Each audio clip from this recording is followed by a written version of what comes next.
मुखं करोति वाचालं पंगुं लङ्घयते गिरिं यत्कृपातमहं वन्दे श्रीगुरुं दीनतारिणं परमानन्दमाधवं श्रीचैतन्येश्वरम्।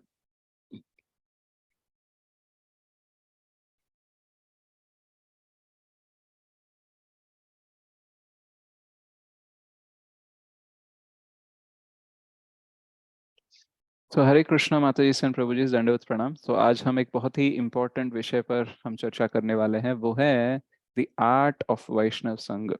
तो जो वैष्णव का संघ है उसका क्या महात्म्य है और उसे हमें कैसे अच्छे से लेना चाहिए, उसका क्या फायदा है। तो ये सारी चीजें हम थोड़े से जानने का प्रयास करेंगे। तो अगर आप पहले से हैं इस सेशन में, तो अगर आपने देखा होगा तेलुगु सेशन में कि गोवर्धन प्रभु ने एक छोटा सा एक्सपेरिमेंट किया है, राइट। तो उन्होंने क्या किया, पहले एक वाइट पेपर को लिया और उन्होंने उसको फाड़ दिया, राइट। और हमको कुछ भी नहीं लगा, मतलब कुछ ज्यादा बुरा नहीं लगा, क्योंकि वाइट पेपर था, चलो फाड़ दिया। अगर कोई और भी ज्यादा अच्छे से सोचता है तो उसे लगेगा कि यार अगर वेस्ट पेपर फाड़ दे तो अच्छा था, ये तो मतलब वाइट पेपर था तो उस पर कुछ लिख सकते थे। तो इतना तक हम सोचते थे। लेकिन दूसरी बार उन्होंने क्या किया, उन्होंने 500 का नोट लिया और उन्होंने पूछा कि क्या मैं उसे फाड़ दूं। तो हम सबको एकदम से लगा कि नहीं, ये नोट फटना नहीं चाहिए। तो उन्होंने बहुत अच्छे से समझाया कि ये नोट जो उनके हाथ में था ये हमारा नहीं है, राइट। तो ये हमें, मतलब वो अगर फाड़ भी देंगे तो हमारा कोई लॉस नहीं होगा, राइट। क्योंकि वो उनका 500 का नोट है, वो फाड़े तो क्या रखे तो क्या, राइट। लेकिन फिर भी हमें एक्चुअली अच्छा नहीं लग रहा था। क्यों? क्योंकि हम उसकी वैल्यू जानते हैं। तो जब एक्चुअली कोई चीज जिसकी वैल्यू नहीं है वो फट जाता है, वो एक्चुअली जल जाता है, कुछ भी हो जाता है, तो हमें फर्क नहीं पड़ता है। लेकिन जिसकी वैल्यू होती है वो चीज अगर फटने लगे, जलने लगे या नष्ट होने लगे तो हमें बुरा लगता है। तो वैसे ही हमें जब किसी चीज की वैल्यू पता नहीं होती है, राइट। जैसे मान लो अगर व्हाइट पेपर पे कोई अच्छा सा पासवर्ड लिखा होगा, जो उसका पासवर्ड मारने से बहुत सारी धन संपत्ति आती है, आने वाली है, और उसको हमने बिना सोचे जला दिया या फिर बिना सोचे उसको खो दिया, तो हमको पता भी नहीं चलेगा कि हमने क्या खो दिया या फिर क्या जला दिया या फिर क्या फाड़ दिया। तो वैसा ही होता है हमें वैष्णव के साथ में। वैष्णव का संग मिलना बहुत मुश्किल है, लेकिन कभी कभार हमें वैष्णव का संग मिलने के बाद में भी हम उसका महत्व या फिर उनका जो वैल्यू है वो जान नहीं पाते हैं और हम उसको खो देते हैं। तो श्रील प्रभुपाद जी बोलते हैं कि एक्चुअली वैष्णव संग जिसको मिलता है ना, उसका गोलोक जाने का टिकट कंफर्म्ड है, राइट। तो जब तक आप एसोसिएशन में रहोगे, वैष्णव के संग में रहोगे, गोलोक जाने की जो गारंटी है वो आपके साथ बनी रहेगी, राइट। क्योंकि भक्त हमेशा क्या करते हैं, वो भगवान के बारे में सोचते हैं, भगवान के बारे में कथा करते हैं, चर्चा करते हैं। तो जब हम उनके साथ होंगे जिनके मुख पर भगवान का नाम होगा, जिनके चेतना में भगवान होंगे, उस व्यक्ति के संग में रहेंगे, तो ऑटोमेटिकली हम गोलोक जा सकते हैं। तो प्रभु जी ऐसे स्टैम्प मारते हैं कि देखो, अगर आप वैष्णव संघ में हो, अगर आप जानते हो उसका वैल्यू, तो आप एक्चुअली गोलोक जा सकते हो। तो ऐसा भी कहा जाता है कि कृष्ण का जो हृदय है वो एक्चुअली भक्तों से भरा हुआ है। तो एक्चुअली यहाँ पे अगर हम देखें श्रीमद् भागवतम में एक श्लोक आता है जहाँ पे भगवान बोलते हैं, साधवो हृदयम मह्यम साधुनाम हृदयम त्वहम मद अन्यत्ते न जानाति ना हम तेभ्यो मनागपि। तो जो शुद्ध भक्त होते हैं वो हमेशा मेरे हृदय में रहते हैं और मैं उनके हृदय में रहता हूँ। वो मेरे सिवा कुछ जानते नहीं और मैं उनके सिवा कुछ जानता नहीं हूँ, राइट। तो इतना महत्व है भक्तों का भगवान के लिए। तो वैसे भक्तों का महत्व अगर हम नहीं जानेंगे तो क्या हो सकता है, शायद हम संग ना ले पाए, और उससे भी बुरा क्या हो सकता है कि शायद हम वैष्णव अपराध भी कर दें, राइट। तो कभी कभी क्या होता है कि हम जब नए नए होते हैं, भक्ति में आते हैं, तब हमें भक्तों का संग बहुत अच्छा लगने लगता है। क्योंकि नॉर्मली देखा जाए तो बाहर कोई भी संग करते हो आप, राइट। तो जो भी मटेरियल, मतलब भौतिक स्तर पर जो लोग होते हैं, जो उस भौतिक स्तर पर ही सोच सकते हैं, उनके साथ संग कर करके हम एक्चुअली फ्रस्ट्रेट हो जाते हैं। क्यों? क्योंकि हर जगह हम देखते हैं कि स्वार्थी ही होते हैं। लेकिन सडनली हमको कोई दिख जाए जो निस्वार्थ होकर हमारे साथ संग ले रहा है, संग दे रहा है और कुछ हमारे लिए करने का प्रयास कर रहा है, तो हृदय बहुत प्रसन्न हो जाता है। तो राइट, तो वैष्णवों का संग हमें मिलते ही पहले हम बहुत खुश हो जाते हैं। अगर हमको कहीं और भी डिवोटीज दिख जाए, कहीं बस में, रेलवे स्टेशन में, या फिर किसी दूसरे गांव में, तो हम बहुत आनंदित हो जाते हैं। लेकिन धीरे धीरे से क्या हो जाता है, जब हमको ये संग कॉन्स्टेंटली ऑनगोइंग मिलते रहेगा, तो ऐसा हो सकता है कि हम इसको ग्रांटेड ले लें। यानी हम समझने लगे, हाँ ये तो संग मिल रहा है, रोज का ही चीज है, क्या नया है, क्या महत्व है, ऐसे हम समझने लगते हैं। तो जैसे पहली बार कोई अगर यहाँ से, इंडिया से अमेरिका जाता है, राइट, तो जब उसे कोई इंडियन दिख जाता है ना, तो वो बहुत खुश हो जाता है, अरे तुम भी इंडिया से, मैं भी इंडिया से, राइट। लेकिन कुछ दिनों बाद उसी इंडियन के बारे में वो निंदा करना स्टार्ट कर देगा, राइट। तो पहले जब मिला था, केवल अच्छे गुण दिखे, अच्छा संग दिखा, लेकिन जैसे समय बीतता गया, उसमें अवगुण दिखने लगेंगे। अवगुण दिखना तो छोड़ो, हम अवगुण ही देखने लगेंगे, और उसके संग का अच्छे से लाभ नहीं उठा पाते। तो वैसे ही हम यहाँ पे भक्ति में पहली बार आते हैं, कुछ पहले इनिशियल डेज में हमको सारे डिवोटीज अच्छे लगने लगेंगे। लेकिन जैसे जैसे हम सेवा करना शुरू करते हैं, भक्तों के साथ जुड़ना शुरू करते हैं, उनके साथ मिलकर काम करना शुरू करते हैं, उस टाइम पे हो सकता है कि हम बहुत सारे अवगुण उनके देखने लगेंगे और उनकी निंदा करने लगेंगे। और हम ऐसे धीरे धीरे करके हमारी भक्ति में अग्रसर होना तो दूर की बात, हम एक्चुअली पीछे भी जा सकते हैं, क्योंकि हम वैष्णव अपराध भी कर सकते हैं। तो आज का जो सेशन है, हम ये जानने का प्रयास करेंगे कि वैष्णव का संग मिलना कितना कितना दुर्लभ है, और वैसे वैष्णव संग मिलने के बाद हमें क्या अच्छे से करना चाहिए ताकि वो संग बने रहे, और उसकी वजह से हमारा गोलोक जाने का भी टिकट, भक्ति में टिके रहने का भी टिकट जो है वो कंफर्म हो जाए, राइट। तो जैसे हमने देखा कि 500 का नोट हमें फाड़ते हुए दुख हो रहा था, क्योंकि हमें वैल्यू पता है, वैसे ही वैष्णव का वैल्यू हम धीरे धीरे से पता करना शुरू करेंगे, राइट। कैसे शुरू कर सकते हैं? पहले तो हमें संग लेना चाहिए और श्रवण भी करना चाहिए। क्या बोलते हैं भगवान वैष्णव के बारे में, और वैष्णव भगवान के साथ कैसे आदान प्रदान करते हैं, एक वैष्णव दूसरे वैष्णव के साथ कैसा आदान प्रदान करता है, वैष्णव के क्वालिटीज क्या होते हैं, वैष्णव एक्चुअली होता कौन है, राइट। और हमें उनके संग में आने के बाद क्या करना चाहिए, ऐसे सारे विषयों पे अगर हम टाइम इन्वेस्ट करेंगे, तो हम भक्ति में बहुत जल्दी से अग्रसर हो सकते हैं। तो वैष्णव की निंदा नहीं करनी चाहिए, वैष्णव को बहुत रेस्पेक्ट करना चाहिए। क्यों करना चाहिए? क्योंकि अगर देखा जाए, तो सोना जो होता है वो कहीं पे भी हो, उसका वैल्यू कम नहीं होता है। वो अगर नाले में भी गिरा हो या कचरे में भी गिरा हो, तो उसका वैल्यू कम नहीं होता है। तो वैसे ही जो वैष्णव होता है, उसका वैल्यू ऑलरेडी हमेशा ज्यादा होता है। क्यों ज्यादा होता है? एक बार हम गौरांग प्रभु का लेक्चर सुन रहे थे वृंदावन में, तो वो पहली बार हम उनका लाइव लेक्चर सुन रहे थे, मैं और गोवर्धन प्रभु। तो उस टाइम पे एक व्यक्ति ने डाउट पूछा कि एक्चुअली ये जो फॉल्ट फाइंडिंग, यानी लोगों में गलतियां ढूंढना, उनकी निंदा करना, ये वाली जो है ना क्वालिटी, ये कितने भी प्रैक्टिस करने से वो नहीं जा रही है। तो इसका कोई आप उपाय बताइए कि कैसे मैं दूसरों में अवगुण ना ढूंढूं, राइट, कैसे मैं दूसरों की निंदा ना करूं, ये आप मुझे बताइए। तो फिर एक्चुअली गौरांग प्रभु बोले, नॉर्मली हमें पता चलना चाहिए कि जो भक्त होते हैं, राइट, वो एक्चुअली कितने दुर्लभ है। जैसे देखा जाए तो लगभग 4 से 5% लोग ही, पूरी दुनिया की आबादी में ले लो, तो केवल 4 से 5% लोग ही एक्चुअली शाकाहारी हैं, वेजिटेरियंस हैं। तो ऑलरेडी डिवोटी कौन होता है? वेजिटेरियन होता है, ठीक है। और उसमें से भी वेजिटेरियन में ऑनियन गार्लिक खाने वाले बहुत ज्यादा होते हैं, ऑनियन गार्लिक ना खाने वाले बहुत कम होते हैं। तो ऑलरेडी उस 4 to 5% में भी और दुर्लभ हैं वो लोग जो ऑनियन गार्लिक नहीं खाते हैं। और उसमें से भी जो जप माला करते हैं, मतलब नाम जप करते हैं, वो तो और कम है। बहुत सारे लोग, शायद जैन लोग भी होते हैं जो एक्चुअली वेजिटेरियन होते हैं और ऑनियन गार्लिक नहीं खाते हैं, लेकिन नाम जप करते हैं, इसका भी कोई गारंटी नहीं है। तो नाम जप करने वाले कम है, और ऊपर से 16 माला करने वाले तो और भी कम है। तो 4 नियमों का पालन करने वाले और भी कम है।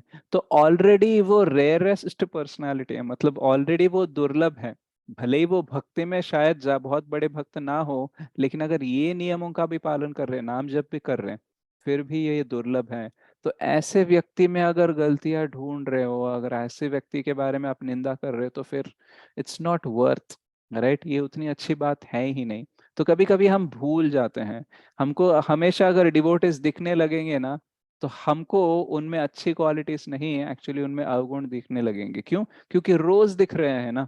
जब कभी नहीं दिखते थे, तब हमें सिर्फ पॉजिटिव दिखता था, आजकल अभी रोज दिख रहे हैं तो हमें लगेगा अरे यार ये भी तो नॉर्मल ही है, राइट। जैसे कभी कभी हम भक्तों के संग में आने के बाद रोज उनका संग मिलता है, तो हम ये भूल जाते हैं कि उनमें क्या अच्छी क्वालिटीज हैं, और हम यही देखने लगते हैं कि उसने क्या नहीं किया, कैसे गलत किया एंड ऑल, राइट।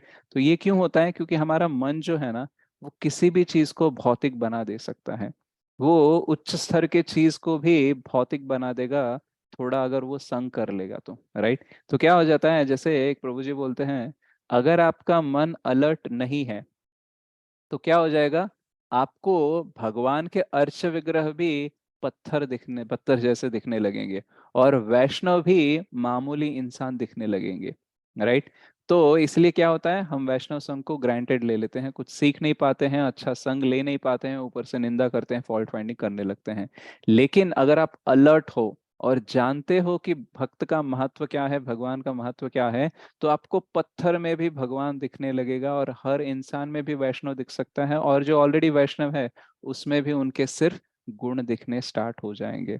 भागवत में एक श्लोक आता है कि कलेर दोषे निधे राजन अस्ति एको ही महागुण कीर्तनादेव कृष्णस्य मुक्त संग परम व्रजेत। तो ये जो कलियुग है ना, ये दोषों का निधि है, यानी समुंदर है, राइट। तो इसमें अगर आप समंदर में पानी ढूंढने का प्रयास करोगे तो आराम से मिल जाएगा आपको, उसमें ज्यादा बुद्धि लगाने की जरूरत नहीं है, राइट। वैसे ही किसी के अंदर अगर आपको फॉल्ट्स फाइंड करने हैं, गलतियां निकालनी है, किसी के अंदर आपको कुछ अवगुण निकालने हैं, उसकी निंदा करनी है, तो वो तो कोई भी कर सकता है, राइट। तो लेकिन वैष्णव से हम क्या सीख सकते हैं? जैसे चैतन्य महाप्रभु सार शिरोमणि है, यानी वो केवल सार लेते हैं। बहुत सारे अवगुण सब में होते हैं, लेकिन वो देखते हैं कि कौन सा एक अच्छा गुण है जो मैं देखकर उसको मेरी अपनी कृपा दे दूं। ये वो ऐसे ढूंढते रहते हैं। तो हमें भी क्या करना चाहिए, हमें भी लोगों में अच्छे गुण ढूंढने का प्रयास करना चाहिए। और जो वैष्णव होते हैं ऑलरेडी अच्छे गुण वाले ही होते हैं, राइट। हाँ, वो ज्यादा विकसित नहीं हो सकते हैं कभी कभी, राइट। तो ये एक प्रोग्रेसिव स्टेज है, लेकिन फिर भी हमको ये बात जाननी चाहिए कि जो वैष्णव होता है, वैष्णव मतलब कौन, जो कृष्ण की या विष्णु की भक्ति कर रहा है या फिर करने का प्रयास कर रहा है, वो वैष्णव ही है, राइट। तो उसने आश्रय लिया है गुरु का, एक वैष्णव गुरु का आश्रय लिया है उसने, वैष्णव मतलब विष्णु का नाम का या फिर कृष्ण के नाम का आश्रय लिया है, तो वो वैष्णव ही है एक तरीके से, राइट। तो फिर वैसा जो आदमी है, वैसा जो इंसान है, वो ऑलरेडी अच्छे क्वालिटीज वाला ही है। तो शायद आपको वो बेस्ट पर्सन ना हो, उसमें सारे अनर्थ निवृत्ति हो गई हो, वो एकदम परफेक्ट बंदा ना भी हो, फिर भी वो अगर डिवोटी है, तो इसके लिए भी हम उसको रेस्पेक्ट कर सकते हैं। क्योंकि भगवान स्वयं बोलते हैं कि बहुनाम जन्मानाम अंते ज्ञानवान माम प्रपद्यते वासुदेव सर्वम इति स महात्मा सुदुर्लभः। तो बहुत जन्मों जन्मों के बाद में किसी को समझ में आता है कि ये जो कृष्ण है, ये जो वासुदेव है, यही सर्वस्व है, और इन्हें ही मुझे पूजना चाहिए, इनसे ही मुझे संबंध रखना चाहिए। तो ये वाली रियलाइजेशन जिसको आ गई है, या फिर इवन इंफॉर्मेशन के तौर पे अगर अगर कोई जान लेता है कि ये ऐसा होना चाहिए, तो वो भी कब होता है, बहुत जन्मों के बाद होता है। तो जो भी डिवोटी, जो भी वैष्णव हमारे संग में आ रहा है ना, वो भले ही महान भक्त ना हो, लेकिन ऑलरेडी वो महान है, क्योंकि बहुत जन्मों जन्मों बाद वो एक्चुअली भक्ति में आया है। तो बहुत सारा पुण्य इकट्ठा किया है, बहुत सारे अच्छे कर्म किए हैं, तभी जाके तो वो भक्त बना है। तो इस बात के लिए भी हम उसको रेस्पेक्ट दे सकते हैं। तो अगर हम अवगुण देखते रहेंगे, तो और उनके गलत कामों के बारे में ही अगर हम सोचते रहेंगे, तो वही गलत काम हम करेंगे, वही अवगुण हम में आ सकते हैं। लेकिन अगर हम उनके अच्छे कार्यों के बारे में चर्चा कर रहे हैं, अच्छे गुणों को देख रहे हैं, तो वही अच्छे कार्य हम करने लग जाएंगे, और अच्छे गुण हम में भी आने लग जाएंगे। गजेंद्र बोलते हैं, भगवान से प्रार्थना करते हैं कि जो समय भी नष्ट नहीं कर सकता, आप उसको नष्ट कर दीजिए। तो समय क्या नष्ट नहीं कर सकता? समय सब कुछ नष्ट कर सकता है, लेकिन एक चीज है जो समय के साथ नष्ट नहीं होती है, और वो है हमारा मिथ्या अहंकार, राइट। हमने कितने जन्म ले लिए, हमने कितने ब्रह्मांड घूम लिए, कितने लोग घूम लिए, कितनी योनियां घूम लिए, लेकिन आज भी हमारा मिथ्या अहंकार गया नहीं। कितने कल्पों से, कितने करोड़ों सालों से, कितने करोड़ों जन्मों से हम शरीर ले रहे हैं, लेकिन मिथ्या अहंकार गया नहीं। ये जो मिथ्या अहंकार है ना, ये भक्तों के संग में आके खत्म हो जाता है। तो भक्तों का संग जो है, वैष्णव संग है, ये इतना पावरफुल है कि जो समय भी नष्ट नहीं कर सकता, वो एक्चुअली भक्तों के संग में आके नष्ट हो सकता है। तो हम भक्तों के संग में आ रहे हैं ना, फिर भी मिथ्या अहंकार क्यों नहीं जा रहा है? क्योंकि शायद हम भक्तों का महत्व अभी भी जानते नहीं हैं, इसलिए उनका अच्छे से संग नहीं कर रहे हैं। और शायद ऐसा भी हो सकता है कि हम बहुत सारे अपराध कर रहे हैं। तो अपराध करने से क्या होता है? अपराध यानी राधा का ऑपोजिट। राधा यानी कृष्ण के प्रति रति होना, कृष्ण के प्रति प्रेम होना, उनके प्रति आकर्षण होना, राइट। तो उसकी वजह से क्या होता है? भक्ति परेशानुभव विरक्तिर अन्यत्र चा। जब हम अच्छे से भक्ति करते हैं तो क्या हो जाता है? पर ईश अनुभव होता है, भगवान का अनुभव होता है, और उसकी वजह से क्या हो जाता है? विरक्तिर अन्यत्र च। तो बाकी जो भौतिक विषय है उसमें आसक्ति चली जाती है, कम होने लगती है। लेकिन जब अपराध करते हैं तो उल्टा होता है, पर ईश अनुभव नहीं मिलता है और विषयों प्रति आसक्ति बढ़ जाती है। यदि आपको लगे कि आपकी भौतिक इच्छाएं बढ़ रही है और ईश पर ईश अनुभव नहीं हो रहा है, तो आपको एक बार याद दिलाना चाहिए कि शायद मैंने कोई वैष्णव अपराध तो नहीं किया। राइट, सोचना चाहिए कि शायद कोई मैंने नाम अपराध तो नहीं किया, कोई मैं वैष्णव अपराध तो नहीं कर रहा हूँ, क्योंकि रुचि नहीं आ रही है और उल्टा विषयों में रुचि बढ़ रही है। राइट। तो आपको ऐसे आपको सोचना चाहिए। अगर आपको लगता है कि शायद वैष्णव अपराध मैंने किया है और आपको पता नहीं किसके प्रति किया है, तो आप भगवान से प्रार्थना कर सकते हैं कि मुझे पता नहीं मैंने किस वैष्णव के प्रति अपराध किया है, लेकिन अगर ऐसा कुछ किया होगा तो मुझे उस वैष्णव से माफी मांगनी है और मुझे आप माफी दिलवा दो। अगर आपको पता है कि आपने किसके प्रति वैष्णव अपराध किया है, तो जाके आप स्वयं माफी मांग सकते हो।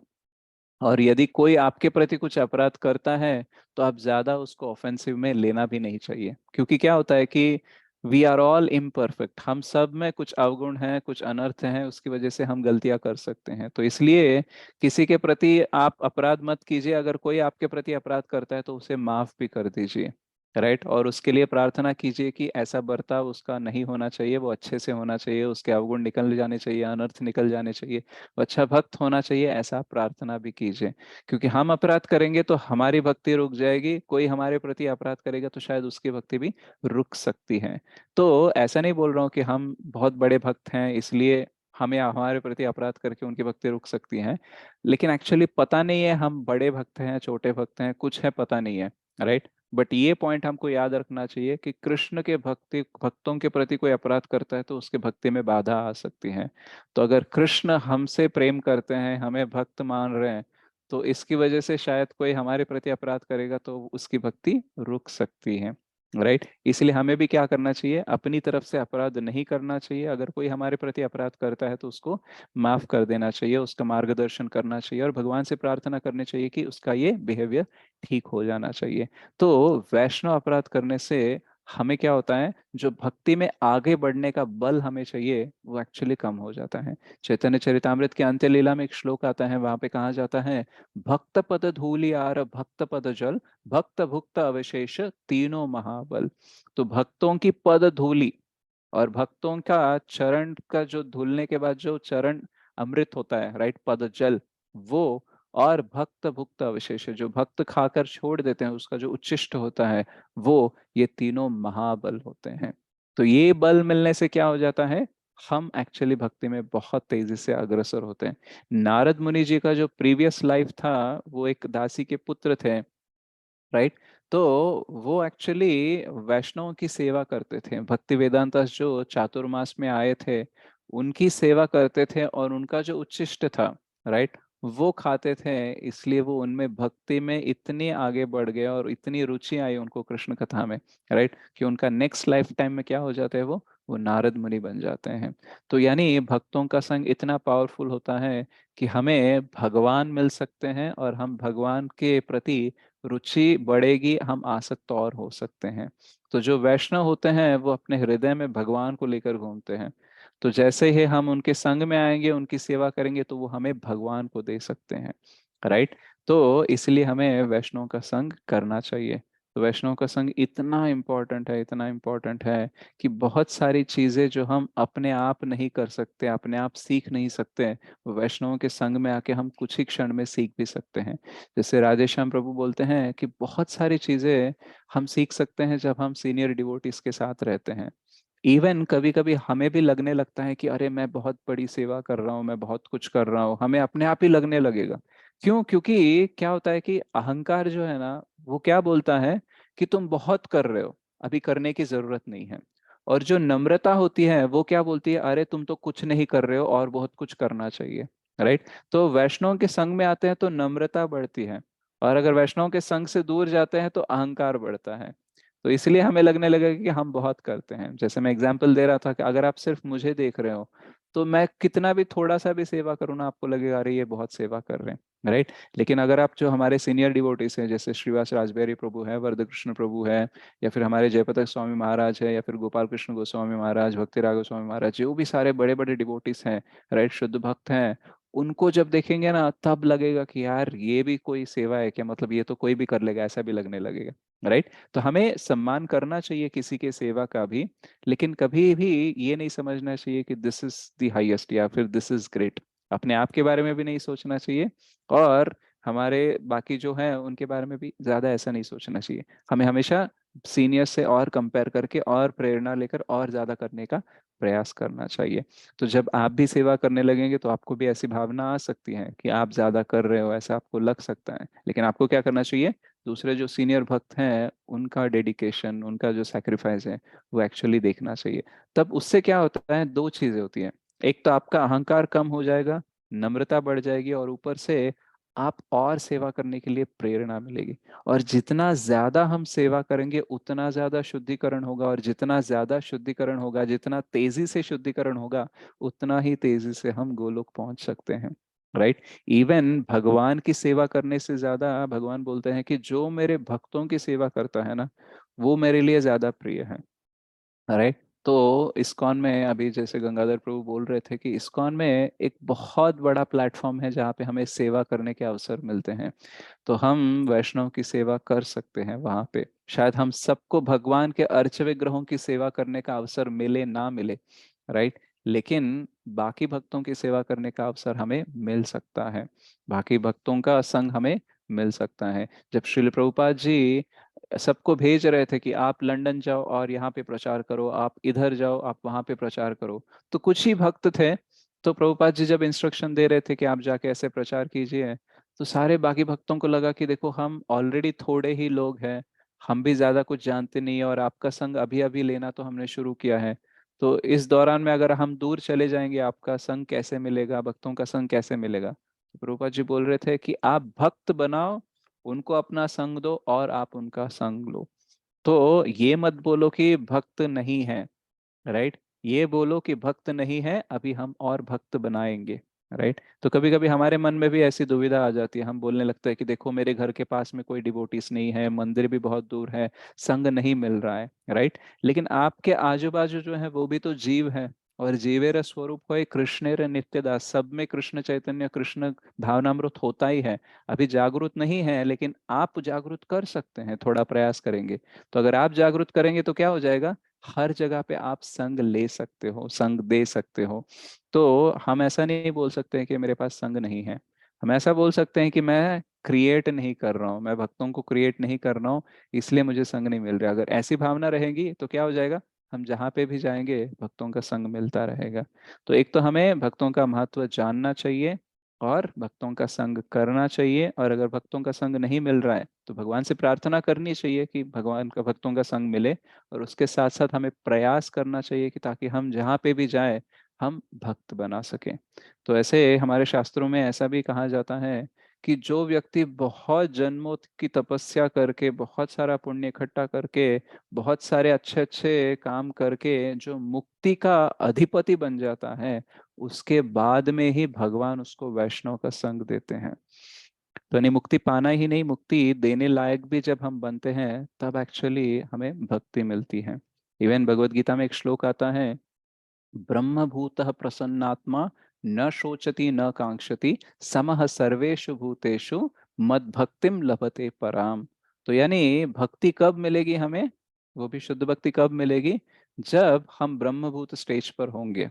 और उस टाइम पे हमें न शोचती न कांक्षती, ना ही हमें कुछ चाहिए और ना ही कुछ खोने का हमें एक्चुअली शौक है।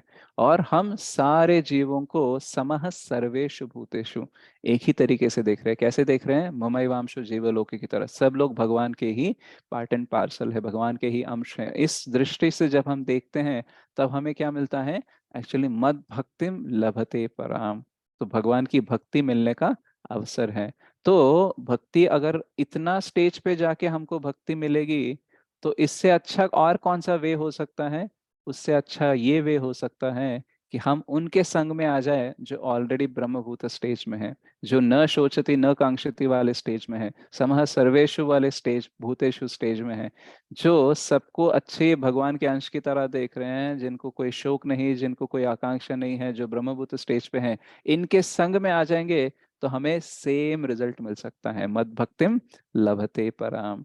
राइट। तो ऐसे बहुत सारे हमको शास्त्रों में एग्जाम्पल्स भी दिए जाते हैं, जहाँ पे हम देखते हैं कि जिस व्यक्ति ने अपराध किया है वैष्णव के प्रति, उसका क्या हुआ है, और जो व्यक्ति वैष्णव का संग ले रहा है उसकी कितनी पुरोगति हुई है। राइट। जैसे मृगारी का हम देखते हैं एग्जाम्पल।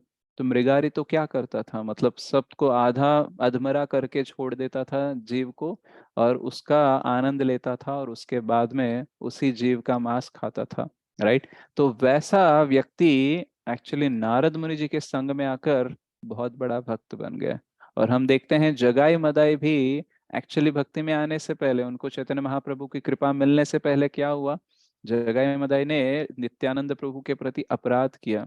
एक ने तो उससे एक मट्टी का जो पॉट होता है वो लेके मारा, तो नित्यानंद प्रभु को मार लगा, खून बहने लगा, इतना बड़ा अपराध कर दिया।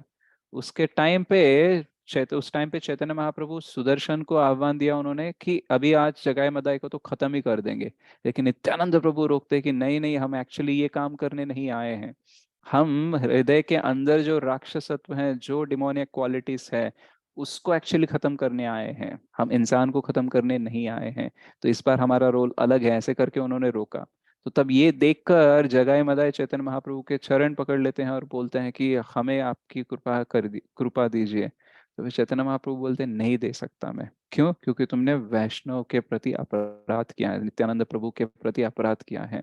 तो हमारा जो नाम जप है ना, एक अच्छे से भी हमने नाम ले लिया तो करोड़ों जन्मों का जो पाप है वो खत्म हो सकता है।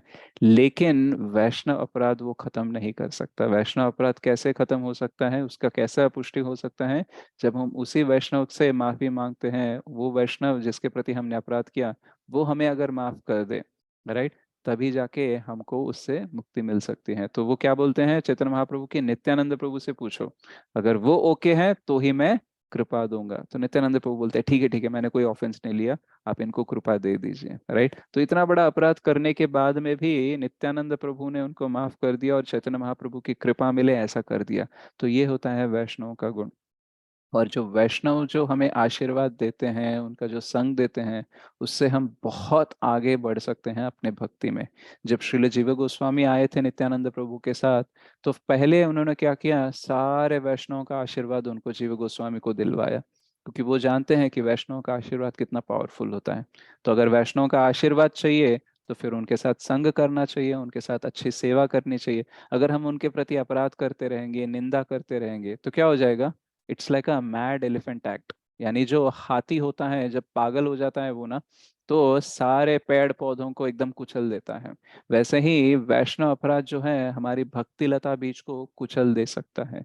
बहुनाम सॉरी, ब्रह्मांड भ्रमित को न भाग्यवान जीव, गुरु कृष्ण प्रसाद पाए भक्ति लता बीज। तो ऐसा कहा जाता है कि ब्रह्मांड भ्रमण कर करके आखिर में हम भाग्यवान बने, तभी जाके हमें गुरु कृष्ण के प्रसाद से भक्ति लता बीज मिला है। तो इस बीज को बोकर हम पानी डालकर भक्ति लता को बढ़ाने का प्रयास कर रहे हैं, लेकिन एक वैष्णव अपराध क्या कर सकता है, उस लता को कुचल दे सकता है। राइट। तो इसलिए हमें बहुत सतर्क रहना चाहिए कि ताकि हम कोई वैष्णव अपराध ना करें। और ऐसा ना करने के लिए हमें क्या करना चाहिए, हमें और जानना चाहिए वैष्णव का महत्व, और सुनना चाहिए कृष्ण कथा, और सेवा करने का प्रयास करना चाहिए। जैसे अभी रथ यात्रा की सेवा चल रही है, तो ऐसे सेवा के मौके बहुत कम आते हैं। तो जब भी आता है हमें हमारी जो बाकी कंफर्ट जोन है, हमारा जो बाकी रूटीन में चीजें चल रही है, उसको थोड़ा सा साइड में रख के हमें सेवा करना चाहिए।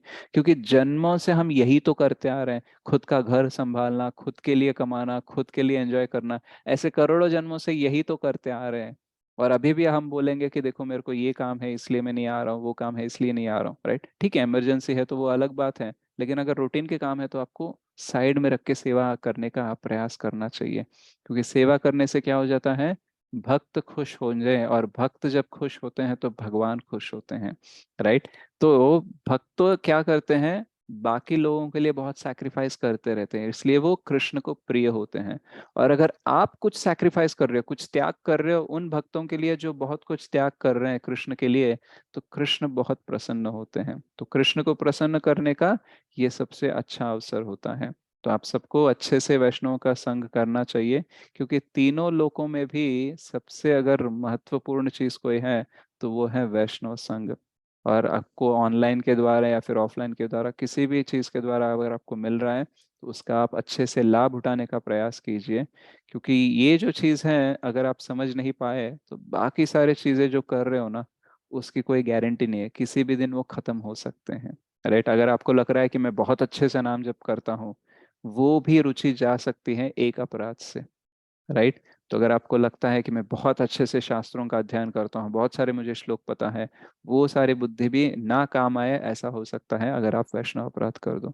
तो इसलिए आपको क्या करना चाहिए, वैष्णव का महत्व जानना चाहिए, उनका अच्छे से संग करना चाहिए, नम्र होकर उनकी सेवा करनी चाहिए, और जितना हो सके उतना अपराध करने से अपने आप को रोकना चाहिए। हमारे अनर्थ होते हैं, उसकी वजह से हमारा अहंकार बहुत प्रबल हो जाता है, और हमें लगने लगता है कि मैं क्यों इसके प्रति रेस्पेक्ट दूं, राइट? मैं क्यों इसके सिर्फ अच्छे गुण देखूं, इतनी सारी गलतियां कर रहे हैं ये क्यों ना देखूं, ऐसे सब बोलते रहते हैं। लेकिन हमारे मिथ्या अहंकार को समझाना चाहिए भाई, कि तुमने ये सब कर करके ही ना इस जन्म मृत्यु जरा व्याधि में फंसे हुए हो, तो अब तो ये करना बंद करो, राइट? क्योंकि कितने अच्छे गुण भक्तों में होते हैं, उसको अगर आप देख नहीं पाओगे तो फिर बाकी लोगों में कैसे अच्छे गुण देखोगे? प्रभु जी एक एग्जाम्पल दे रहे थे, ये फाइनल देकर मैं यहाँ पे समाप्त करता हूँ, कि कोई क्रिश्चियन अगर हरे कृष्णा बोलता है तो हमें अच्छा लगने लगता है, कोई मुसलमान अगर बोल दे हरे कृष्णा तो अच्छा लगने लगता है। क्यों? क्योंकि वो हरे कृष्णा बोलना बहुत ही दुर्लभ है, ऐसा हो ही नहीं सकता, इसलिए हम सुन के खुश हो जाते हैं। लोग को उसकी आदतें अगर देखेंगे तो वो शायद चार नियमों का पालन नहीं करते हैं, तो जो चार नियमों का पालन नहीं करते हैं वो हरे कृष्णा बोल रहे हैं तो भी हम खुश हो रहे हैं। लेकिन यहाँ पे भक्त चार नियमों का पालन करने का प्रयास कर रहा है, बहुत हद तक कर भी रहा है, और उसके बाद में भी अगर उसमें कुछ इम्प्योरिटीज होते हैं, कुछ अनर्थ होते हैं, तो हम उसकी अच्छे सारी चीजों को साइड में रख के उसके अनर्थों के बारे में, उसने जो गलत किया उसके बारे में ही फोकस कर रहे हैं। तो क्या हो गया, मतलब हम बाहर वाले के लिए बहुत करुणामय हो सकते हैं, कोई एक राउंड करता है तो उसको हम अप्रिशिएट करेंगे, लेकिन यहाँ पे कोई भक्त 16 माला करता है लेकिन कुछ गलती कर देता है तो उसको हम सिर्फ उसके गलती के ऊपर ही सुना रहे हैं, राइट? या फिर उसको हम आइडेंटिफाई कर रहे हैं कि देखो उसने ये किया वो किया एंड ऑल, राइट? हम बोलते हैं Krishna consciousness is the solution for everything. तो जो कृष्ण भावनामृत है वो सबका निवारण कर देगा, ऐसा हम बोलते हैं। लेकिन वही भक्त जब सर्विस करने लगता है, थोड़ा सा और अग्रसर होने लगता है, कुछ सीनियर बन जाता है, तो क्या हो जाता है, हम डिवोटिस में भी प्रॉब्लम्स ढूंढने लगते हैं, राइट? हमें लगता है कि यार मेरा जीवन तो अच्छा है, लेकिन ये डिवोटी ना बहुत तंग करके रखा है मेरे को, राइट? तो कृष्ण भावनामृत जब सबका निवारण कर सकती है, तो तुम्हारा निवारण क्यों नहीं कर रहे हो उस डिवोटी से? क्योंकि शायद तुम कृष्ण चैतन्य संघ में हो, लेकिन कृष्ण चैतन्य में नहीं हो। मतलब हम कृष्ण भावनामृत संघ में हैं, लेकिन हमारी चेतना जो है कृष्ण भावनामृत है नहीं है। तो उसको कॉन्स्टेंटली रखना होता है। एक बार हम इसको ज्वाइन कर लिए, इसका मतलब ये नहीं कि हम कृष्ण भावनामृत में हैं। हम कृष्ण भावनामृत में तभी होंगे जब हम एक्चुअली सतर्क होकर सारे कृष्ण के और अपने गुरु के इंस्ट्रक्शंस को फॉलो करेंगे। तभी हम बोल सकते हैं कि हर क्षण हम कृष्ण भावनामृत में हैं, राइट? तो क्यों हम ये वैष्णव अपराध करने लगते हैं? क्योंकि हम कृष्ण भावनामृत संग में हैं लेकिन कृष्ण भावनामृत है नहीं। तो ये बहुत ही सटल मैटर है, बहुत ही सूक्ष्म विषय है जो हमको ध्यान देना चाहिए। तो हम कितना इतना कुछ बताने का प्रयास क्यों कर रहे हैं? क्योंकि आप जो मेहनत कर रहे हो उस पे पानी नहीं फेरना चाहिए। आप जो मेहनत कर रहे हो उसका अच्छा सा फल मिलना चाहिए आपको, कृष्ण के प्रति, भक्तों के प्रति, भक्ति के प्रति आपको रुचि बढ़नी चाहिए, और आप इस जगत से निकलकर, जन्म मृत्यु जरा व्याधि के चक्र से निकलकर आप भगवत धाम पहुंचकर भगवान के साथ एक सुखद जीवन आप कंटिन्यू करें, ऐसी हम आशा रखते हैं, इसलिए आपको ये सारी चीज़ें बता रहे हैं। ठीक है, तो अभी हम कुछ और चीज़ें जो रघुनाथ पुरीदास प्रभु जी से भी हम सुनेंगे, which ever I could not share, translation में कुछ मिस हो गए होंगे, तो वो भी अगर कुछ याद है तो वो भी बोल देंगे, और बाकी कुछ points whatever you would like to share Prabhu, please share Prabhu. Raghunath Puridas Prabhu, you are there? Sorry Prabhu, I'll just give you the chance to unmute.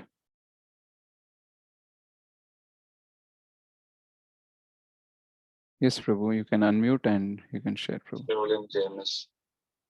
Yeah, Hare Krishna Prabhu, just 1 minute. Yeah.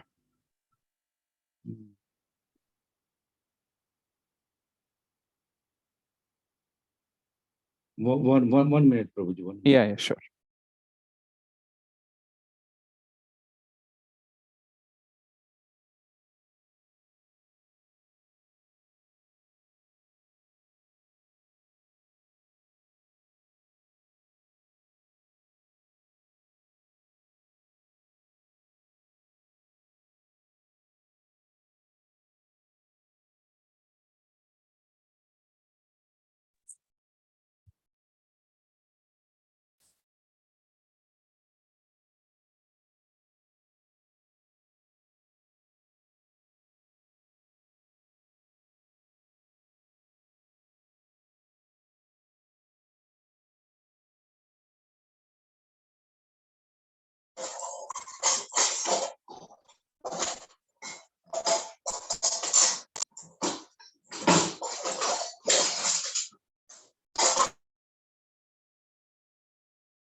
Hare Krishna. Sorry प्रभु. बहुत सुंदर topic है. हरे कृष्णा. अब मेरी आवाज आ रही है? Yes प्रभु जी. Yes, हरे प्रभु. कृष्णा प्रभु जी. Okay. कहाँ से शुरू करें, कहाँ से खत्म करें? वैष्णवों का बात तो अत्यंत मैं मत, क्योंकि इसलिए मैं बोल रहा हूँ कि मैं तो वैष्णव ना हूँ, मैं तो अपने आप को वैष्णव नहीं समझता हूँ, फिर भी प्रयास करें, क्योंकि वैष्णवों का संग में आने के कारण ही अगर आज थोड़ी भक्ति कर रहे हैं तो वो उसी के कारण है. पहला दर्शन हुआ किसी वैष्णव का तो एक कासा वस्त्र में धोती कुर्ता पहने हुए. और कल का मैं आपको बता देता हूँ, क्योंकि कल मैं ट्रांजिट में था, तो गोवर्धन प्रभु से मेरी थोड़ी बातचीत हुई थी, क्योंकि प्रभु ने बोला था कि हम लोग कोई टॉपिक लेंगे. तो इस बार मैंने अनुपमा को सीधा बोला कि भाई मैं शर्ट पैंट पहन के नहीं जाने वाला हूँ. So either you want to travel with me or not. So that was a bargain in the morning. So I will wear only dhoti kurta, white dhoti, white kurta. I was wearing. मैं धोती और कुर्ता पहन के, मैं बोले यही मैं पहन के जाऊंगा. तो अब अनुपमा के पास कोई ऑप्शन नहीं था, क्योंकि वहां पे घर के रिलेटिव्स लोग भी थे. तो उन लोगों का मतलब आप ये समझ सकते हो कि आई टुक अ चांस, उनका चांस लेकर मैंने धोती कुर्ता पहन के आया. और उसका प्रभाव ये था कि हमारे पास एक्स्ट्रा लगेज थे. तो मैं जब गया एयरपोर्ट में, तो हरे कृष्णा करके जो सामने बेचारी बच्ची थी, उसको हरे कृष्णा नाम था स्वाति, और हमारे को ब्रदर की जो बच्ची की शादी हुई थी उसकी भी नाम में स्वाति थी. तो मैं उसको बोला कि just now I have been in the marriage of Swati, so my co brother's daughter, आपका भी नाम स्वाति है, आपकी शादी हुई कि नहीं, ये सब. हरे कृष्णा. तो उसने मेरे से बात करने के दरमियान वो मेरा सब लगेज जो है, पहला तो मैं थोड़ा एडवांटेज ले लिया, क्योंकि शादी में था तो अनुपमा ने अपना पूरा तो भर भर के, मेरा तो कुछ कुर्ता धोती और कुछ ही कपड़े थे, बाकी तो माता जी की ही थी. तो वो परेशान थी 2 दिन से. वो भगवान की कृपा से हरे कृष्णा बोल के सब चला गया अंदर. कुछ पैसा वैसा नहीं लगा. तो बाद में मुझसे मेरा बेटा गस्ते भी साथ में, तो बोलता है कि हम लोग को तो रोक देता है। मैं बोला ये कृपा है धोती और कुर्ते की, एक वैष्णव की कृपा होती है, तो वो जो चीज है उन लोगों को भी अच्छा लगा। तो वैष्णव का अपीयरेंस ही सबको बहुत मतलब अच्छा लगता है।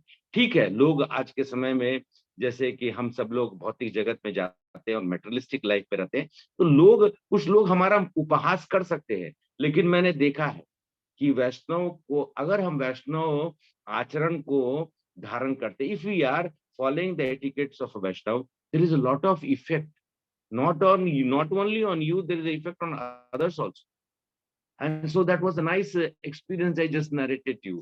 So anyway, always put tilkam on your head and go out, and throughout the journey, I would just suggest कि जब भी मैं हैदराबाद में भी आया, at least two of the people came down and they met me. Prabhuji, from where are you? From which ISKCON you are you? So because I was having ISKCON habits bag with me, so I said ISKCON habits. So he said, then where are you going? Actually, then I told them that I am serving all the devotees who are attached to ISKCON habits, and in Hyderabad as well as Bangalore. So we have a team, but I am doing this service from remote place, from Kakinada. So I am getting involved with all of them. कहने का मतलब यह है कि वैष्णव को देखते किसी का भी कल्याण हो जाता है। मेरे से हुआ नहीं हुआ वो मुझे मालूम नहीं, लेकिन वैष्णव का दर्शन पाने मात्र से, सुबह सुबह अगर आप किसी तिलकधारी, और खासकर जैसे कि कहते हैं ना कि वो गोवर्धन प्रभु बोलते कि मतलब एक तरीके से जब सब लोग इकट्ठा जब एक जगह होते हैं, तो आप वैष्णवों को जब इकट्ठा होकर देखेंगे तो आपके अंदर में हर्ष बहुत ज्यादा होता है, आपको खुशी बहुत ज्यादा होती है। क्यों होती है? क्योंकि वैष्णव सेवा की महिमा सबसे ज्यादा उसकी चर्चा की गई है। उसको मैं शास्त्रों के द्वारा थोड़ा आप लोगों को 2-4 श्लोक सुना देता हूँ, बिकॉज बहुत कुछ तो प्रभु गोवर्धन प्रभु, गंगाधर प्रभु, शेष प्रभु बताए ही हैं। मैं आप लोगों को वैष्णव सेवा की महिमा, the importance of serving Vaishnav through some shlokas I will just tell you. मैं आप लोगों को बताता हूँ। ये ये चर्चा हो रही है सूत गोस्वामी और ऋषियों के बीच। कहाँ पे चर्चा हो रही है? नैमिषारण्य में। नैमिषारण्य में सूत गोस्वामी कहते हैं, क्या बोलते हैं, क्योंकि उन्होंने सेंट्स, मतलब जो वहां पे ऋषि मुनि है, उनको कहते हैं ओ ट्वाइस बॉर्न, मतलब शुश्रूषो सदानस्य वासुदेवम कथा रुचि स्यान महत सेवया विप्र पुण्य तीर्थ निसेवनात्। क्या बोलते हैं? हे द्विजो, द्विजो का मतलब हे ब्राह्मण श्रेष्ठ, हे ऋषिवर, जो भक्त समस्त पापों से पूर्ण रूप से मुक्त है, उनकी सेवा करने से महान सेवा ही महान, उसको सबसे महान सेवा बोली जाती है। जैसे कहा गया, ऐसी सेवा से वासुदेव की कथा सुनने के प्रति हमारी रुचि, हमारा लगाव बढ़ता है। जैसे कि भक्ति लता जो हम अभी प्रभु बता रहे थे ना, तो भक्ति लता जो होता है उसमें रुचि जो है, उसका अदौ श्रद्धा और रुचि का जो है बहुत इंपॉर्टेंस होता है। और वो कैसे जागता है? वैष्णव की सेवा करने से। दूसरा, शुद्ध भक्तों की सेवा की एक और महिमा जो बताया गया है, वो सुखदेव गोस्वामी परीक्षित महाराज से श्रीमद् भागवतम के स्कंध 2, मतलब second canto, chapter number 3 and shloka number 23, what he says,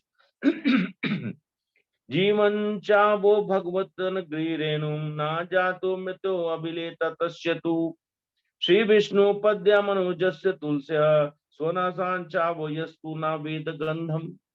क्या कहते हैं यहाँ पर?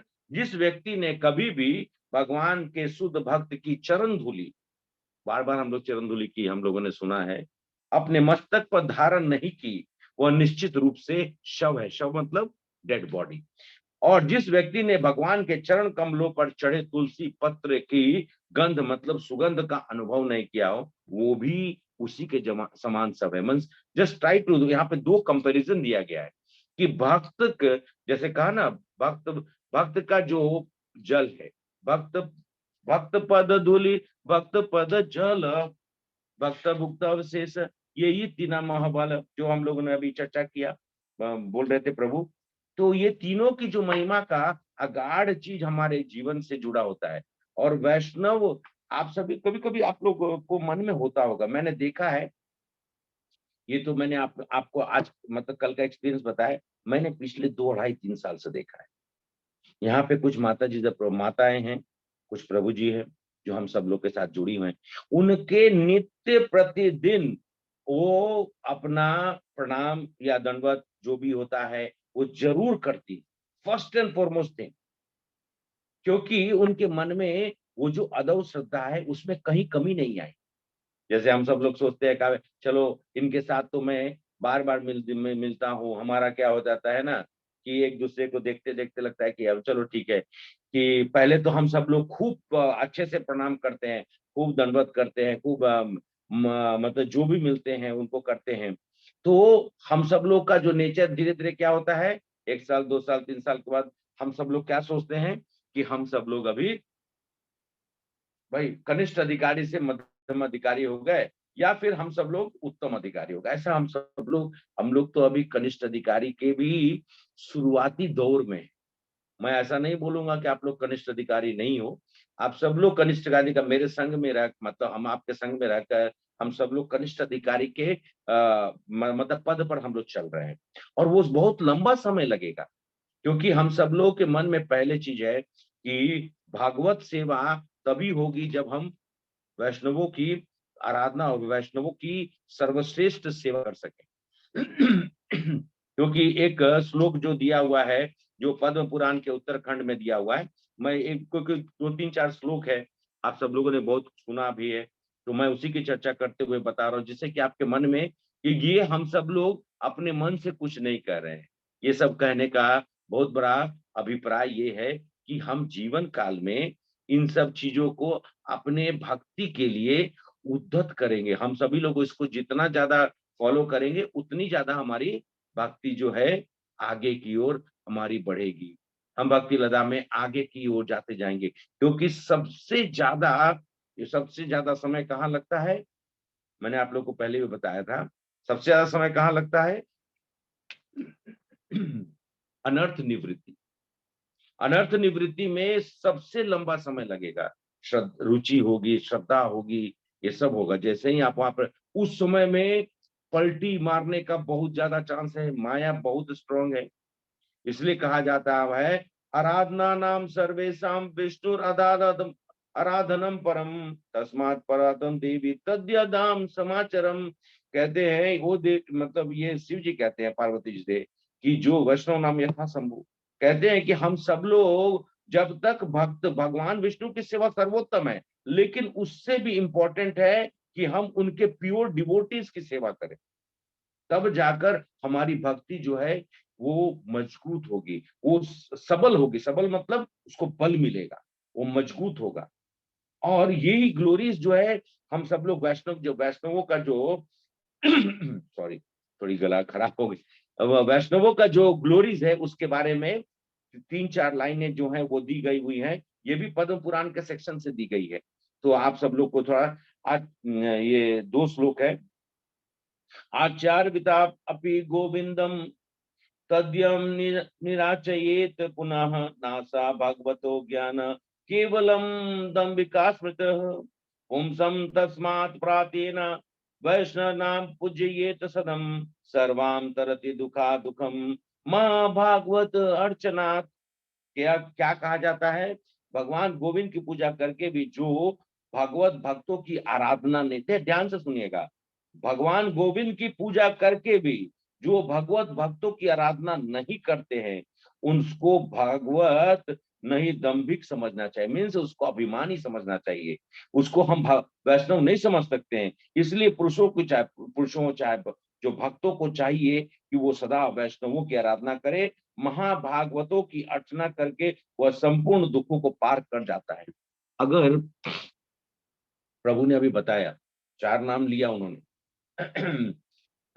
हिज ग्रेस वर्त कृष्ण प्रभु, हिज ग्रेस श्री रास बिहारी प्रभु, राधे श्याम प्रभु, उसके बाद हमारे 2 Guru Maharaj, his holiness Jayaprakash Swami Maharaj, his holiness भक्ति राघव स्वामी महाराज, इन 5 का नाम लिया था। आप आज के समय, मैंने अभी कुछ ही दिन पहले, क्योंकि हमारे हमारी माता जी का देवलक्ष्मी माता जी का उनका जो है वो इनिशिएशन हुआ, और महाराज को मैंने लाइव देखा था। मतलब ये वीडियो, बाद में वीडियो भी आया। महाराज को आप देखेंगे तो आपके मन में आप सोच में पड़ जाएंगे कि मतलब हमारे महाराज किस परिस्थिति में रहकर वो भक्ति कर रहे हैं, और कितना ज्यादा हम सब लोग को वो रुचि दे रहे हैं, हमें प्रोत्साहन दे रहे हैं। अनबिलीवेबल। मैं और हमारे हिज होलीनेस भक्ति राघव स्वामी महाराज अभी 3-4 महीना के लिए पूरे वर्ल्ड का टूर कर रहे हैं। और किसके लिए? प्रभुपाद की सेवा करने के लिए। प्रभुपाद ने उनको एक आदेश दिया है कि उनको गौ सेवा और वैदिक विलेज जो है उसको मतलब ग्राम बनाने के लिए, उस ग्राम बनाने के लिए जो है वो मतलब जो गीता, उसको गीता नगरी बोलते हैं। गीता नगरी बनाने के लिए वो अलग अलग कंट्री, एक कंट्री से दूसरा कंट्री, मतलब उनका एक शेड्यूल हम देखें। महाराज के बारे में आप सब लोग को मैंने बताया हुआ है। महाराज फिर भी, और महाराज की उम्र 77 हो चुकी है। उनकी इस वृद्धावस्था में भी महाराज जो हैं, हम सब लोग कर क्या रहे हैं?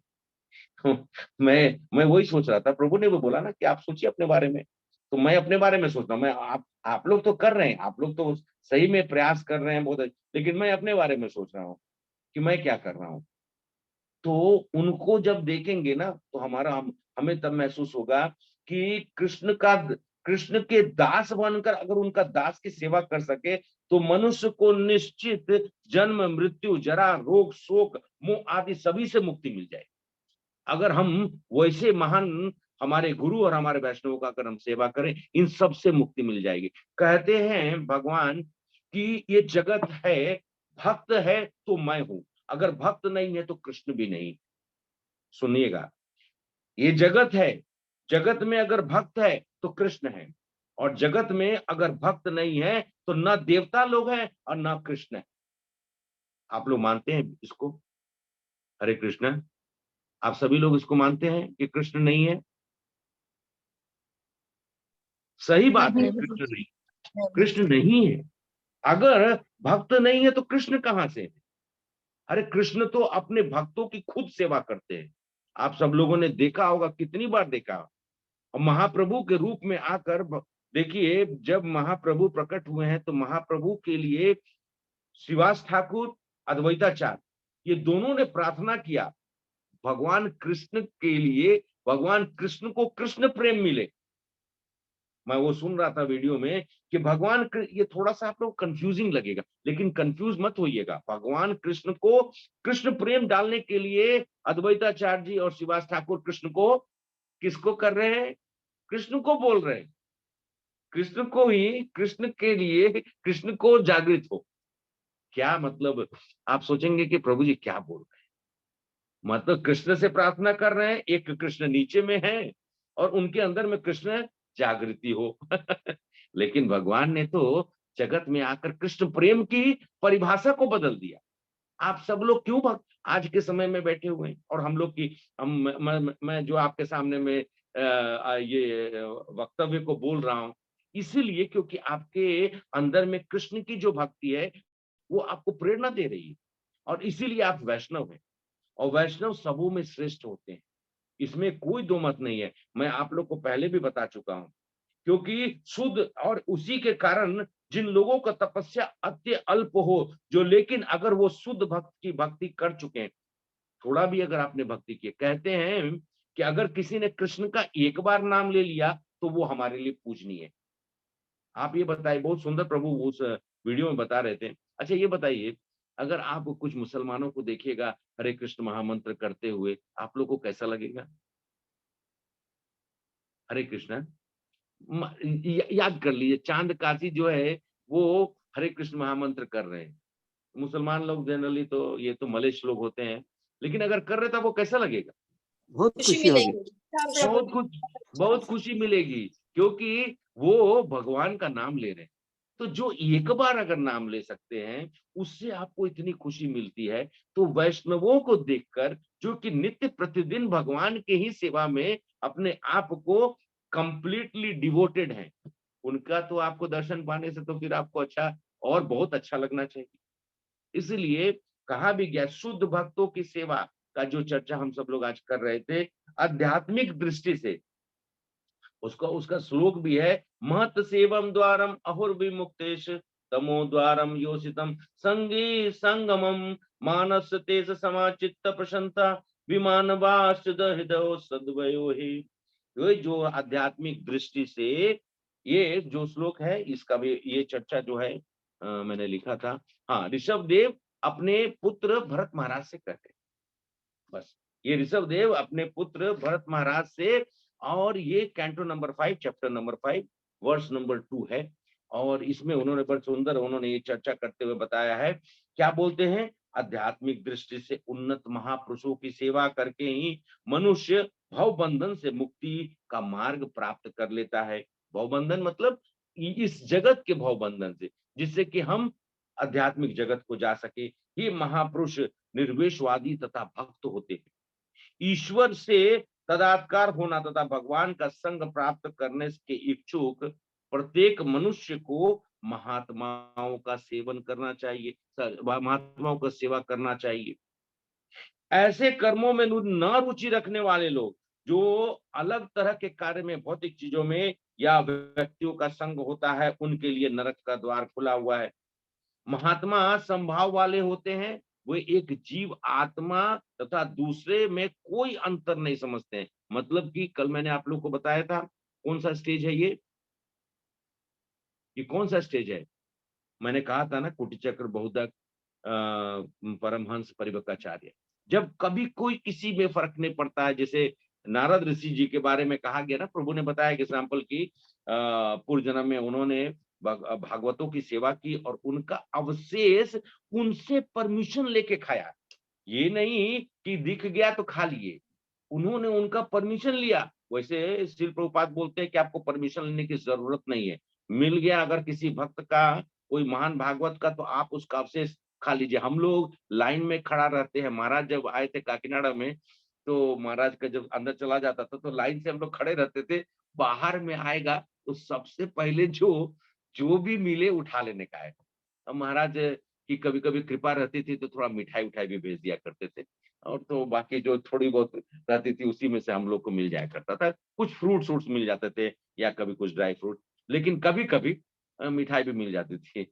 तो ये जो कहा गया है कि हम सब लोगों को भागवत सेवा का परिणाम, भागवत सेवा का जो हम सब लोग करते हैं ना, उसका फल के बारे में बताया गया है। वो जीवा कोई अंतर नहीं, वो अत्यंत शांत होते हुए भक्ति में पूर्णतः लीन रहते हैं। वो क्रोध रहित होते हैं, उनमें क्रोध कभी नहीं आता है, और वो कल्याण के लिए ही कार्य करते हैं। उनके लिए कोई निंदा आचरण नहीं होती है। ऐसे व्यक्ति महात्मा कहलाते हैं। तो अंततः मैं यहाँ पे आप सब लोग को एक वैष्णव के आचरण और एक वैष्णव सदाचार या वैष्णव के बारे में जो चर्चा भी हुई, उसके बारे में मैं आप सब लोग के सामने में कुछ कथन रखा हूँ। और प्रभु लोगों ने बहुत अच्छे चीजों को उन्होंने बताया, क्योंकि हम सब लोग चैतन्य चरितामृत के द्वारा, भगवत गीता के द्वारा, श्रीमद् भागवतम के द्वारा और अन्य प्रभुपाद के लिखे हुए ग्रंथों के द्वारा हम सब लोग वैष्णव बनने का पहला चीज है कि वैष्णव हमें बनना है। वैष्णव बनना ही सबसे सबसे जरूरी है। और वैष्णव बनना बहुत बहुत कोई मुश्किल काम नहीं है। अगर भगवान का हम भगवान की सेवा करने से पहले क्या हम लोगों ने अभी तक चर्चा की कि हम सब लोग को महान भागवतों के संग में रहना चाहिए। सेवा करने का मतलब किसी ऐसा कोई हम बोले सेवा करना चाहिए, तो ऐसा नहीं कि जाके हम पैर दबा रहे हैं या फिर उसका कंधा दबा रहे हैं या फिर ऐसा, वैसा नहीं। उनका सेवा मतलब उनकी वाणी की सेवा, वापू सेवा या वाणी सेवा नहीं। उनके द्वारा बताए हुए कुछ रास्तों के ऊपर में हम सब लोग को चरण मोदन करना, मतलब उनके चरण कहने का मतलब यह है कि हम पकड़ गिर गए, सीधा चरण पकड़ लिए, अब तो हम आपको छोड़ेंगे नहीं, हमको जब तक वैष्णव नहीं बनाइएगा तब तक हम, ऐसा नहीं। मैं कहने का मतलब है कि कुछ वचन, कुछ जो वैष्णवों को जो उनके इच्छा के अनुसार कुछ कार्य होता है, उसको पूर्ण करने में बहुत आनंद आती है। अगर आपको गुरु महाराज या फिर आप जिनके साथ संग में हैं, अगर आपसे कोई कहते हैं तो उस कार्य को करने के बाद आपको हर्ष महसूस होगा। आपको लगेगा कि मैंने भगवान की सेवा की है। वैष्णव कभी भी अपने लिए सेवा नहीं करवाते हैं। ये चीज आप ये भी याद रखिएगा। आप कभी सोचते हैं क्या कि गुरु महाराज अपनी सेवा करवाते हैं या कोई वैष्णव अपनी सेवा? नहीं, वो सिर्फ भगवान की सेवा करवाते हैं और आपका भगवत धाम जाने का टिकट काट देते हैं। जिस दिन आपने वैष्णव सेवा कर दिया ना, उसी दिन श्री प्रभुपाद ने जैसे बोल रहे थे प्रभु कि एक वीजा, परमानेंट वीजा, अमेरिका का वीजा कभी कभी लगता है, H1 वीजा, पता नहीं कौन कौन सा वीजा होता है, मैंने कुछ सुना हुआ है, कुछ हमारे पासपोर्ट पे भी वीजा लगा हुआ है। तो ठीक है, जाने के लिए वीजा होता है, लेकिन यहाँ का वीजा परमानेंट वीजा हो जाता है। उसके बाद आपको फिर इंटरव्यू देने के लिए जाने की जरूरत नहीं है। बस आपका इंटरव्यू सिर्फ एक वैष्णव के सामने में होता है। ठीक है, Hare Krishna. Thank you so much Prabhu. माता जी Prabhu ji, thank you so much. आप सब लोग का दर्शन और आप सब लोग के संग में रहकर एक भगवत सेवा जो होती है उसको हम लोग कर रहे थे। धन्यवाद प्रभु जी, दंडवत प्रणाम। हरे कृष्णा प्रभु जी, दंडवत प्रणाम। हरि बोल प्रभु जी, हरि बोल प्रभु जी, हरि बोल, हरि बोल। प्रणाम। Thank you very much Prabhu ji, दंडवत प्रणाम Prabhu ji. Krishna thank you for the class Prabhu. Nice explanation Prabhu ji, Hari बोल। हरि बोल Prabhu ji, thank you so much. Hare Krishna. Srila Prabhupada की जय माता जी। बस मैंने अपने तरफ से कुछ जोड़ने का प्रयास किया था। सो प्रभु लोग ने तो Nice बहुत live कुछ बताया। examples you gave, Prabhuji. It is true. When you see a person in dhoti kurta with tilak, lot of respect comes out to other persons also. It's really very nice to hear, Prabhuji. So now my experiment with truth as a Vaishnava yesterday was successful. Now she will not stop me. I told, now you don't stop me. Initially she was sitting little away from me, but slowly she could understand. Let me also sit beside him. I'm telling you that also. Mataji was going little away because she was thinking, because you know, airport, what kind of dresses people wear. Hare Krishna, my God. So I can't tell you, I can't describe you. Sometimes even I have to put my heads down also. So anyway, so Anupma, then she came in Hyderabad, she sat with me. She was sitting with Agastyan and all we were, okay. So she could also analyze that, yes, Bhagavad Darshan is having, I mean, if we see a Vaishnava, it is very, very powerful. People also get a lot of strength from there. Even I have seen when you enter into plane also, no, they will be very, very, I mean, I can see from their face, I can make it out. I can do some face reading also. I can make out that they have a lot of respect for me. Even Sri Harsha Prabhu was saying in bus and other places, they give a lot of respect and they could recognize me like that. He said his experience once. It is nice, Prabhuji. Hare Krishna. Thank you.